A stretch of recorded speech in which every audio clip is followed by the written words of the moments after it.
de hoje tem acesso depois a essa aula gravada. A hora que começar a gravar ali, eu continuo a explicação. Será que começou? Para vocês aparece que começou aí, não?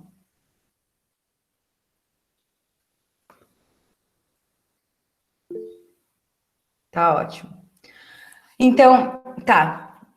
Então, os testes genéticos, eles não são feitos a partir da saliva, só como mostra lá no vídeo. É feito uma raspagem, né, das células mortas, das células, podem ser células vivas, mas da mucosa da boca. Então, a mucosa, ela é fácil de descamar, e eles pegam essas células e fazem as análises genéticas. No sangue, de novo, então, quando faz comparação genética a partir do sangue, não são usadas os glóbulos vermelhos, né? As hemácias, que a gente chama. Por que não as hemácias? Porque as hemácias, elas não têm núcleo. O núcleo ocupa muito espaço dentro da célula e o glóbulo vermelho, ele transporta gases, oxigênio e gás carbônico no nosso sangue. Então, a análise genética, quando ela é feita sanguínea, né, comparação do sangue, ela é feita a partir dos glóbulos brancos e plaquetas. Eles sim têm núcleo e têm material genético ali, beleza? Bom, então, seguindo, né? Poderia ter feito com sangue aquela análise do vídeo? Poderia. Poderia ter feito com cabelo? E aí, qual que é outro lance? Então, por os testes de paternidade, os exames de DNA serem coisas muito recentes, né, na biotecnologia, a galera às vezes faz uma divulgação errônea da coisa. Então, de novo, a gente só pode fazer teste genético comparando o material genético de uma pessoa com o material genético de outras, beleza? Cabelo. É uma célula muito difícil de você isolar o material genético, porque a célula é toda queratinizada, né? É duro, é duro. Por mais liso que seja o seu cabelo, é difícil de tirar o material genético de lá de dentro. Então, nas novelas e filmes por aí afora, que a gente vê a galera pegando da escova, né? Ou cortando um pedacinho de cabelo aqui embaixo. Galera, o exame genético, ele é feito do folículo piloso. Na raiz do cabelo, aí sim, na raiz do cabelo, tem células mais fáceis de separar o material genético do resto da célula, porque é molinho. Então, não é da ponta do cabelo, tá? É sempre da raiz, porque na raiz sim tem traços genéticos, né? As células são vivas ali, beleza? Outras células. Ai, dona, dá para fazer. Bom, com qualquer outra célula do nosso corpo, daria para fazer essa análise genética, mas é mais fácil na boca, exame sanguíneo e tal. Beleza? E aí é muito louco isso, né? De eles começarem a comparar e acharem. O Giovanni estava falando assim, ai, dona, duvidei. Quando no vídeo eles falam da questão do primo, né? Ser um primo distante e tal. O que acontece, galera, nos exames de DNA, né, nas comparações genéticas, é que se chega a uma proximidade tamanha que é possível. Hoje em dia, a gente já sabe, né, comprovar a paternidade de alguém. Então, tem o DNA da mãe, do filho e de 2 ou 3 possíveis pais. Isso a gente vai aprender, não sei se na aula de hoje, mas agora no quarto bimestre. Quem é o pai, né? Quem é o filho, se é próximo. Então, aquilo lá realmente é possível. Por quê? O nosso DNA, meu e o de vocês e de todos os humanos, ele é 99,9 parecido. Então, é o nosso DNA que dá o formato do nosso corpo. Então, todo humano tem 2 pés, né? 2 pernas, 2 braços, nariz, boca, olho, cabelo. Tudo isso é modulado geneticamente. E a diferença entre uma pessoa e outra está naquele 0,1%. E é isso que nos torna únicos. Olha que muito louco. Então, o DNA é uma estrutura que mantém a espécie com as características que a gente tem, características da nossa espécie, mas a variação que vai permitir essa diversidade de pessoas, ela é muito pequena. Então, vejam, uma variação pequena no DNA gera uma característica fenotípica, né, bastante diferente de um para o outro. Isso é muito louco, né, gente? É muito louco pensar que a maior parte do nosso DNA é igualzinha e o que torna a gente diferente é 0, pouquinhos por cento. Louco, não é? Pensar isso? Vocês já tinham pensado sobre isso? Não? Sabiam disso? Não, dona. Eu, eu acho isso muito da hora. E aí, doideira, doideira demais, Giovanni. E o que que eu queria mostrar para vocês, então, na aula de hoje? Como é que isso é feito? Porque lá no vídeo a gente se emociona, a gente percebe, né, que quem se honrava de dizer que era uma raça pura, na verdade, tinha mais da raça que odiava do que aquele cara que falou assim: ah, eu não gosto dos alemães. A maior porcentagem do sangue dele era de alemães. E aí a gente percebe que a gente é uma mistura, né? Essa mistura genética, as reproduções ao acaso é que dão essa diversidade de humanos que a gente tem hoje. E como é que isso é feito? Como isso é feito é o que a gente vai aprender hoje, beleza? Então, vou começar a compartilhar a tela aqui. Aí vocês me dão um toque depois se vocês estão vendo a minha apresentação. Aparece aí para vocês? Deixa eu pôr aqui para cima. Tem que dar abre o microfone e diz para mim se vocês estão vendo a minha tela aí, gente. Sim, dona. Beleza, obrigada. Então, a gente vai falar, né, o tema do nosso quarto bimestre vai ser a biotecnologia e na aula de hoje os testes, né, as comparações genética, mais em específico o teste de paternidade. Antes de falar sobre o teste de paternidade, eu queria contar para vocês, então, como é que surge e tal. Isso daqui, gente, a biotecnologia é uma área super recente dentro da biologia, tá?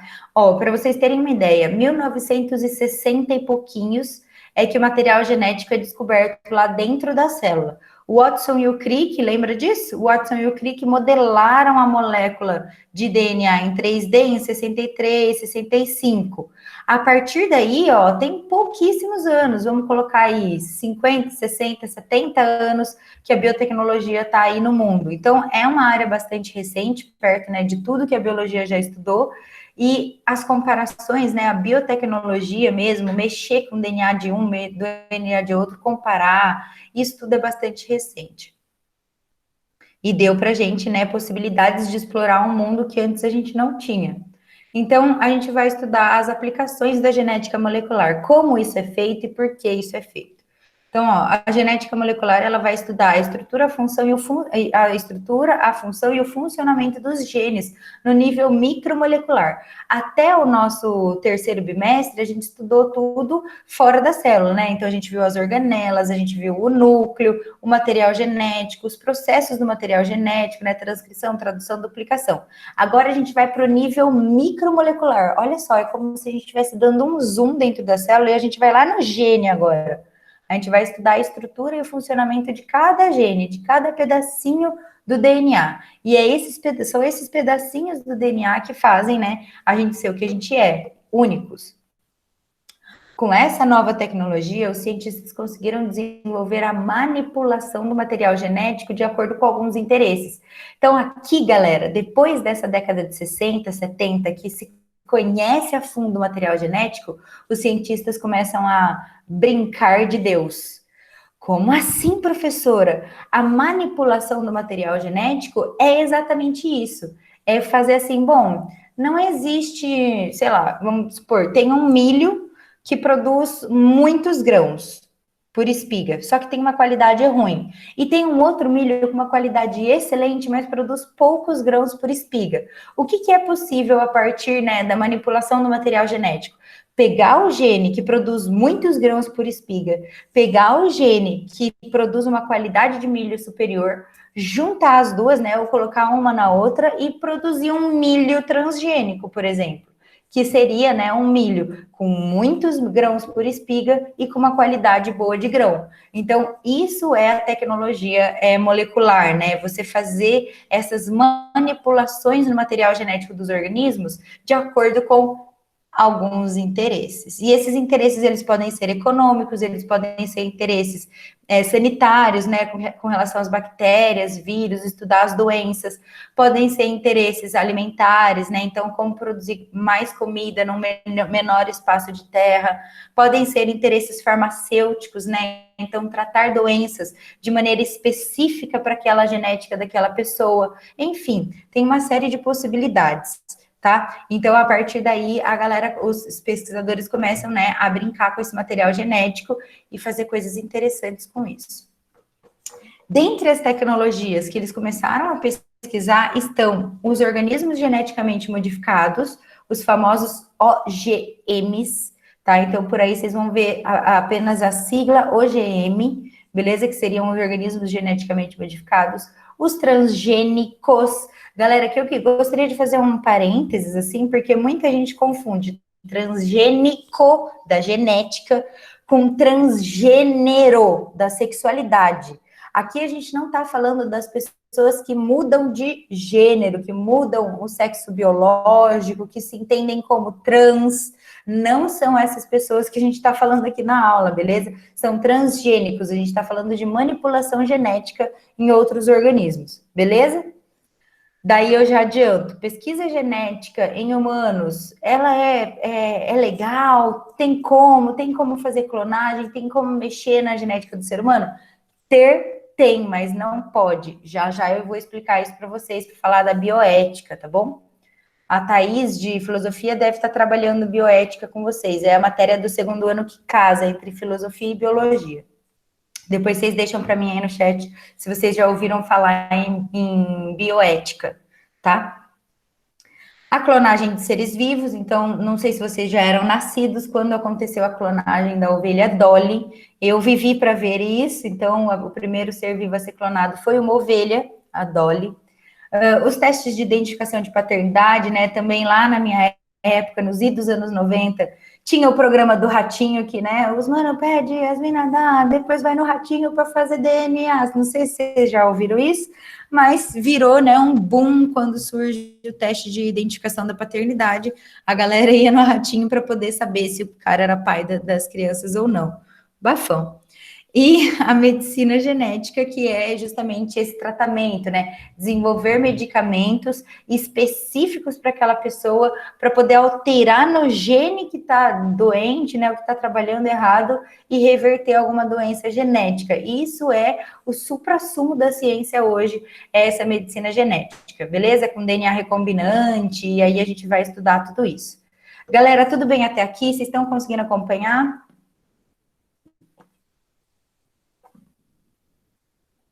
Abre o mic aí e dá um salve. Eita, chegou alguém. Sim. Sim, dona. Valeu. Quem chegou? Dudu. Deixa eu ver o chat aqui que eu não vi que vocês estavam colocando sim aqui. Doideira, beleza. Seguindo então. Cadê minha apresentação? Aqui. Show. Então, vamos dar um olhar, né, mais específico para o teste de paternidade ou teste de DNA. E aí, aquele exemplo do vídeo, né, de onde vem cada um, é basicamente isso aqui, só que a comparação não é feita entre pai, mãe e filho, é feito entre o rol de genes dos africanos, o rol de genes dos alemães, o rol de genes dos japoneses. Então, aquela comparação ela é feita de uma maneira mais ampla, mas o funcionamento da comparação é a mesma, beleza? Então, o que significa, né, o teste de paternidade ou o teste de DNA? No caso do exemplo do vídeo, a gente viu um teste de DNA, né? Eles foram mapeando o DNA das pessoas. E existe também o teste de paternidade, que aí é mais restrito, é geralmente entre a mãe, uma ou duas crianças, e para saber o possível pai, né? 2, 3, 4 pais, e aí independe. Galera, uma coisa que eu sempre faço questão de colocar nessas aulas que a gente fala de teste de paternidade, é para que a gente não fique zoando, por exemplo, a mulher que se coloca nessa situação, né? A gente costuma, eu já ouvi alunos dizendo isso, assim, nossa, que mulher, biscate, para não usar uma outra palavra, né? Dá para todo mundo, depois fica tendo que fazer teste de paternidade para saber quem é o pai. Gente, não funciona assim, tá? Que a gente seja mais empático, que a gente entenda que cada circunstância, cada contexto é um contexto, e não é culpa da mulher, e aí culpabilizar de novo, né, e mais uma vez a mulher, por essa questão de não saber, às vezes, quem é o pai. Ainda mais nos tempos que a gente vive, né, que as pessoas têm uma liberdade um pouco maior, né, digo uma liberdade sexual, uma liberdade de parceiros, enfim, então que a gente não caia nesse processo moral de ficar julgando as pessoas. beleza? Vamos entender aqui a técnica para além desse julgamento moral, tá bom? Então, os testes de paternidade, eles ficaram popularizados na década de 90, aqui no Brasil, muito por conta do programa do Ratinho, e infelizmente é verdade, porque culturalmente foi trazido, né, para a massa da população brasileira o teste de DNA, como vai no Ratinho para saber se o pai é pai mesmo dessas crianças ou não. Internacionalmente, programas como CSI ou Criminal Minds trazem também os testes e as comparações de DNA, né, para descobrir criminosos, para descobrir quem é o estuprador. Hoje em dia também é bastante usado nisso, né, para descobrir quem era a vítima, se teve o estupro, né, quem era esse estuprador através do exame de DNA, então dá para saber com certeza. Então tem muitas coisas já rolando, então vocês já tenham um conhecimento, né, sobre o teste de DNA. Os testes de DNA ou os testes de paternidade são realizados através da comparação do material genético dos envolvidos. De novo, sangue, células vivas de algum lugar, pode ser célula da pele, tá bom? Pode ser músculo, pode ser as células da mucosa da boca e não a saliva. Pode ser célula da raiz do cabelo e não do comprimento do cabelo. Beleza? Pode ser célula de qualquer lugar. Umas são mais difíceis de extrair material genético, outras são mais fáceis. Por isso que se pegam as células que são mais fáceis de extrair material genético. Beleza? E aí, como é que isso rola? Como é que acontece? Existe um passo a passo para realizar o teste de paternidade.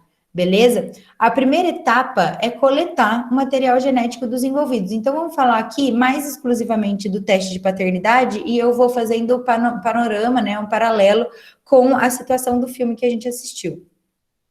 Coleta o material genético dos envolvidos. No filme, precisava cuspir ali dentro daquele potinho.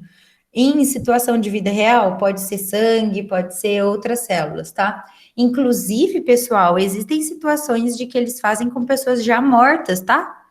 Ai, dona, como assim dá para fazer teste de DNA com pessoas que já morreram? Dentro dos ossos existe a medula espinhal, medula raquidiana ou medula óssea mesmo. E esse material ele é conservado um tempo depois da morte. E dentro do dente também tem a dentina, não, a polpa do dente. Lá dentro, que tem material genético também que acaba ficando conservado. Então, em alguns casos, dá para fazer esse teste de DNA com a pessoa já falecida, tá bom? Pega o material genético e aí vai para comparação, mas existe esse passo a passo, né? Então, quais células geralmente são usadas? Ó, células sanguíneas, folículo capilar, raiz do cabelo, células da mucosa da boca. Então, não é usada a saliva, mas as células contidas lá. Eu fiz essa observação aqui por conta do vídeo que a gente assistiu, né? Que eles tinham que cuspir. Então, não é através da saliva em si, mas as células que estão ali na boca da pessoa, tá bom? Esse foi o primeiro passo, coletei o material. O segundo passo, o que eu vou fazer? Eu tenho que separar o material genético do resto da célula, porque o que me interessa num teste de comparação genética é o material genético, é o que está lá dentro do núcleo. Então, eu preciso separar o material genético do citoplasma, das membranas, das organelas, e aí eu faço um processo de centrifugação. Para quem não sabe o que é centrifugação, tá ligado quando a sua mãe tá lavando roupa e aí chega uma etapa que a máquina só fica rodando bem rapidão assim para a água poder sair? Isso é centrifugar. Eles colocam numa maquininha, uma maquininha bem pequena assim, tem os lugares para o tubo de ensaio, depois eu posso mostrar aqui para vocês. E eles rodam essas células numa velocidade gigante assim. E aí o que acontece? Membrana, citoplasma e organelas são pesados, eles vão para o fundo do tubo de ensaio. E o material genético fica em cima. Beleza? Então, eles conseguem separar por meio de uma alta rotação. O material genético fica separado do resto da célula. Beleza? Genial, gente. Tudo isso é genial demais. E o passo a passo? O terceiro passo, então, é fazer a multiplicação das moléculas de DNA de cada pessoa. Porque se eu quero comparar, eu não vou comparar o DNA inteirinho daquela pessoa. Eu vou comparar pedaços específicos. Lembra que eu disse para vocês que o que difere, né, uns dos outros é apenas 0,0101, enfim. O resto é tudo igual. Então, eu preciso pegar essas partes que são diferentes para poder comparar, beleza?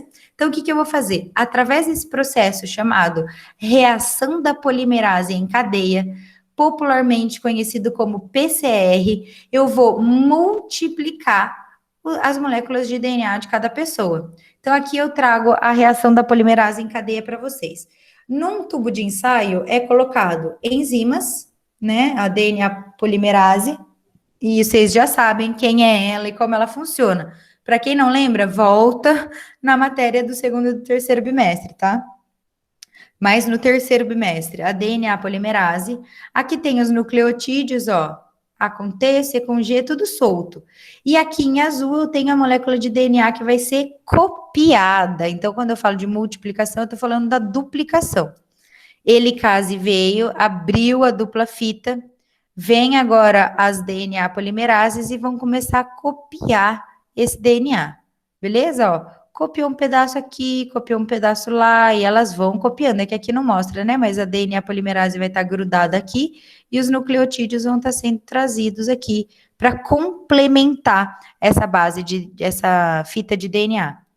Ao final do processo, eu tenho aqui, ó, 2 fitas copiadas. Isso é feito com o DNA de todos os envolvidos. Então, se eu tenho o DNA da mãe, vai passar pela PCR, o DNA do filho vai passar pela PCR, o DNA dos possíveis pais, todos eles vão ser multiplicados através dessa reação da polimerase em cadeia.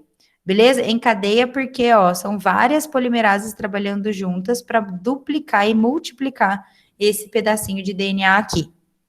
Gente, até aqui tá tudo certo? Tem dúvida? Por enquanto tá ok. Tá. A Tamires, eu sempre lembro da Tamires falando: nossa, dona, tá ok, mas chega na hora do exercício a gente se lasca. Vamos junto, vamos junto. Terceiro passo é copiar a molécula de DNA de cada pessoa. E o quarto passo, então, ó, para que seja possível, então, comparar o DNA dos envolvidos, é preciso comparar as partes específicas. Então, o DNA da pessoa vai ser cortado por uma enzima de restrição. Enzima de restrição, restringir é cortar. Por exemplo, área restrita é cortado o acesso, você não pode entrar ali naquela área. A enzima de restrição, ela vai cortar o DNA das pessoas, né, daquele material genético. Cada enzima corta uma sequência específica. Então, por exemplo, é que eu não tenho aqui, né? Mas vamos supor que isso daqui seja aqui, ó, nessa coisinha tenha ATC. E aqui eu vou ter ATC. A enzima de restrição, ela vai identificar o ATC e em todos os DNAs ela vai fazer um corte ali. Beleza? Então, em todos os tubinhos de ensaio, de todos os envolvidos, eu vou colocar a mesma enzima de restrição, porque aí eu vou ter cortes iguais, né, nessas sequências. Então, cada enzima vai cortar uma sequência específica de DNA. Depois que o DNA está cortado, né, o DNA de cada pessoa, depois dos DNAs de cada pessoa serem quebrados em vários tamanhos, os pedaços podem ser comparados. Aqui que a mágica acontece, gente. Copiei o material genético, piquei o material genético, agora eu quero comparar. Quanto maior a semelhança entre os pedacinhos de DNA de cada uma das pessoas, mais parecidas elas são. Quanto mais diferentes os tamanhos de DNA, os pedacinhos de DNA de cada pessoa, mais diferentes elas são. Beleza? Logo, logo vocês já vão entender isso. Então, ó, para comparar os pedaços de DNA, usa-se a técnica da eletroforese. Galera, quando eu aprendi isso na faculdade, eu fiquei fascinada.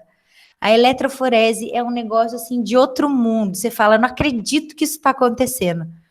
Gente, o que é a eletroforese? Ó? A eletroforese é a comparação dos DNAs, né? Dos genes. Aqui eu vou até corrigir, são genes. Vou fazer isso já, porque senão, né? Bom, a comparação dos genes que correm dentro de um gel movidos por eles. Então, ai, agora tá certo. Beleza. Então, a eletroforese é a comparação dos genes que correm dentro de um gel movidos por eletricidade. Galera, eu vou mostrar daqui a pouco as fotos desse gel de eletroforese, é uma coisa incrível. É caro para fazer. Nas universidades, não é qualquer universidade que tem o gel de eletroforese e esses maquinário, né, para a gente poder estudar.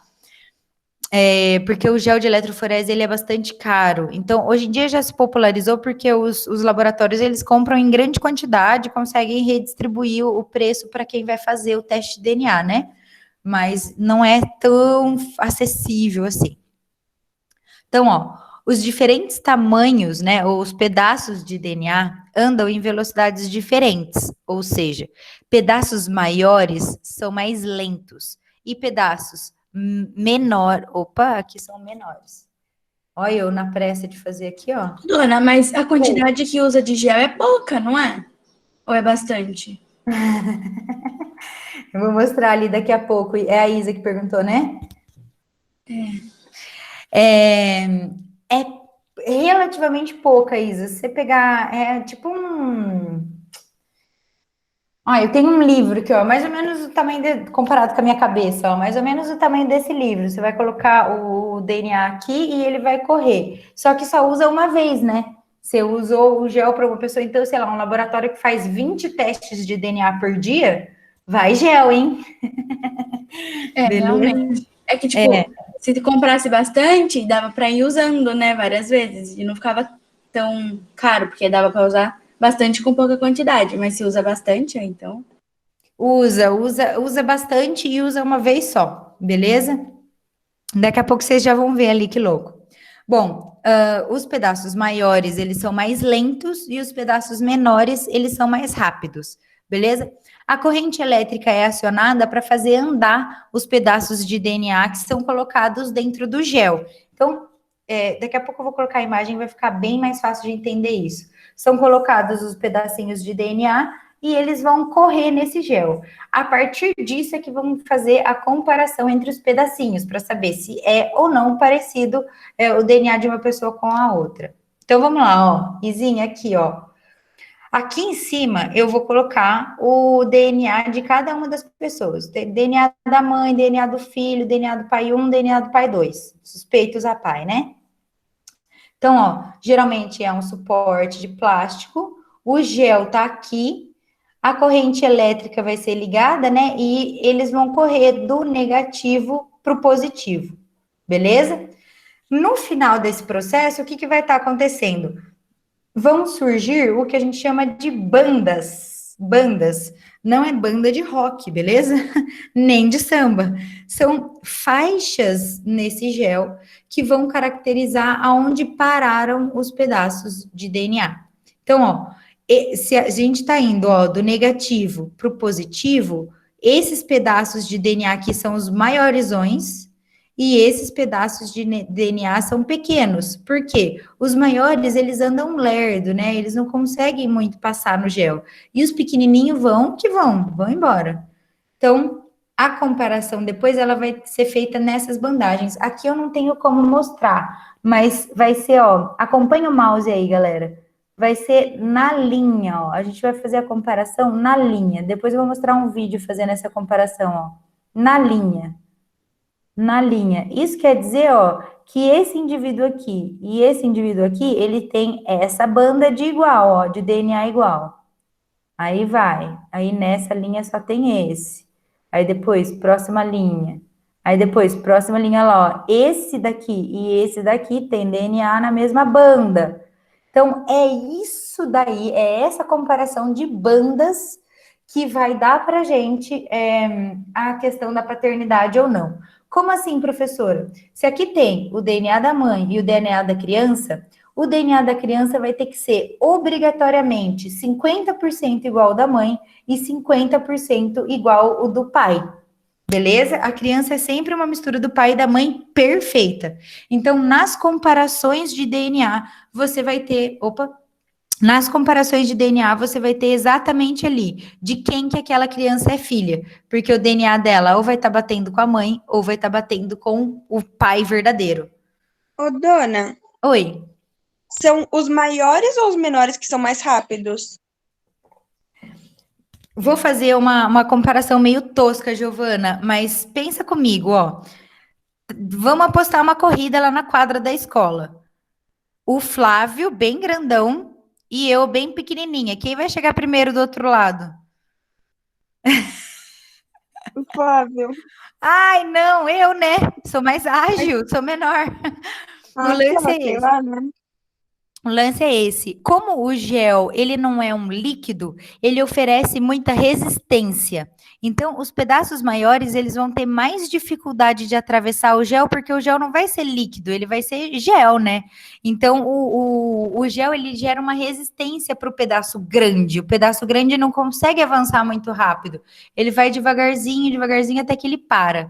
E aqui são os pedacinhos menores, mais rapidinhos. Eles vão furando o gel e vão correndo. Beleza? Beleza.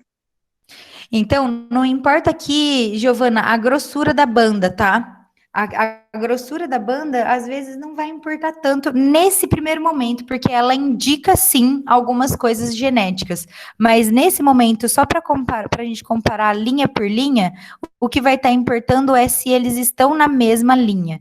Beleza? Por exemplo, ó, esse gene aqui, ó, não tem mais nenhum outro parecido com ele. Show? Agora, esse aqui, esses dois genes são parecidos, ó, tá vendo? E eu posso dizer que eles são idênticos porque a enzima de restrição cortou todos eles no mesmo lugar. E aí o tamanho dos genes é que vai dar essa comparação pra gente. Mais alguma pergunta aqui, gente? Tá show? Aqui, Isa, olha só que chique essa eletroforese aqui, ó. As bandas do gel após a eletroforese. Então, o cientista está aqui de luva, né? Ele coloca isso daqui na luz negra. Então, isso daqui, ó, é só o aparelho para ver as bandas, tá? Isso daqui é o suporte do gel. Os materiais genéticos, ó, os DNAs foram colocados aqui em cima, onde a setinha está passando, e correram daqui para cá. Beleza? Os mais pesados ficam aqui em cima e os materiais e os pedacinhos mais leves vão chegar até aqui embaixo. Beleza? E agora, a partir dessa plaquinha, é que vai ser feita a leitura das bandas. E então, o cientista coloca aqui na luz negra, justamente para ele fazer a leitura das bandas, ó. Essas bandas todas aqui, ó, são bem parecidas. Agora, essa primeira e essa última são também bem parecidas. Então, quer dizer, esses caras aqui, eu não sei o que ele está analisando na figura, tá, gente? Eu peguei a imagem da internet. Mas se ele estiver comparando, sei lá, material genético de animais e quer saber que espécie é, essa espécie tem mais chance de ser parecida com essa do que com essas aqui, né? Percebe? Então, é essa comparação das bandas que vai dizer a proximidade ou a distância, né, da similaridade desses DNAs. Ô, dona, as duas outras ali mais redondinhas também são parecidas, não são? São mais Quais? parecidas do que as do meio? As do lado das que você achou parecidas. Isso, essa daqui e essa daqui, né? Aham. Justamente porque elas formam esse traço aqui, né? Esse vestígio de DNA, né? São mais parecidas, sim. E a altura delas também, ó, tá na mesma. Exato, Brenda. Muito bem observado. Foi a Brenda que observou? Foi, dona. Ai, tô ficando boa de só lembrar da voz de vocês sem ver vocês. É isso, é isso. É essa quantidade de gel e é desse jeito aqui que acontece, né? Depois a análise, depois que acontece a eletroforese. Então, desse jeito aqui é um esquema, né? E esse suporte aqui com essas bandas é que está sendo analisado aqui. Lindo de ver, né, gente? Geneticista tem muito trabalho, mas ganha bem. Então, se vocês forem ser geneticistas aí, tem que estudar pra caramba, mas são recompensados também, né? E aí, como é que rola a comparação dessas bandas? Ao final do processo, então, o último passo, né, para a gente ter a determinação da paternidade mesmo, ao final do processo, os genes, né, com o mesmo peso, ficam na mesma banda, ou mesma região do gel. Assim, os genes iguais atestam o parentesco. Então, ó, eu coloco 3 sujeitos aqui, vou colocar os DNAs deles na posição indicada, ligo o gel da eletroforese, vai correr do negativo para o positivo, e aí vai ocorrer que as bandas, ó, elas vão ficar parecidas. Beleza? Então, a partir da comparação das bandas é que eu vou saber se é pai mesmo ou não da criança. Aqui, gente, é muito difícil de explicar, porque se a gente estivesse na sala, eu ia colocar na lousa, eu ia pôr na régua, assim, a mão, e a gente ia fazendo juntos. Eu achei na internet a explicação desse professor, que eu curti muito. E aí eu queria convidar vocês para assistir esse vídeo junto comigo, que é bem curtinho, tá? Deixa eu copiar o link aqui, e a gente assiste ele juntos. Depois eu posso deixar no Classroom para vocês assistirem de novo, tá bom? Eu tô compartilhando, né? Tô. Antes disso, alguém tem alguma pergunta? Realmente, que top! Ai, que legal, gente, que bom que vocês conseguiram entender e gostaram da matéria. Eu tenho Oi. uma pergunta, mas tipo, é que eu vejo vários filmes falando, por exemplo, a mãe tá grávida e quer saber quem é o pai, que manda esperar o neném nascer, que é mais seguro. Tipo, é muito invasivo se fosse fazer? Nossa, Isa, ótima pergunta. É invasivo, tanto que tem que fazer um furo na barriga da mãe até chegar na criança. Pega um canudinho, assim, uma injeção, fura a barriga da mãe, fura o útero, fura a placenta até chegar na criança, pega um pouquinho do líquido ali amniótico ou do sangue mesmo do bebê e para poder fazer o teste de DNA. Então é muito mais seguro esperar na criança nascer para depois fazer o teste de DNA, beleza? É muito invasivo e é bem estranho, bem dolorido. Beleza, Isa? A Kailane, chegou a hora da matéria da hora. Pois é, Kailane, isso é muito massa mesmo. Giovanni, criança nem nasce já tá tomando agulhada. Pois é, por isso que eles esperam. Eles esperam nascer, porque aí dá para pegar da boca, né? Não precisa ser invasivo, não precisa furar a criança para poder né, fazer essa comparação, beleza? Mas mesmo assim, tem caso que faz, não faz? Faz. Tem casos que Que faz dó, né? muito com ação judicial, né? Quando o juiz determina, ou quando está rolando alguma outra situação e precisa da urgência desse exame de DNA, né? Às vezes para transfusão, enfim, eu não sei. Mas tem situações que faz. Tem situações que faz. Beleza? Gente, eu vou parar a gravação. Vocês podem ir perguntando mais coisas aqui. Eu vou parar a gravação só porque se eu compartilho esse vídeo junto com o meu vídeo que eu vou postar no YouTube depois da aula, eles me penalizam por plágio. Então, eu vou interromper aqui. E a gente continua conversando.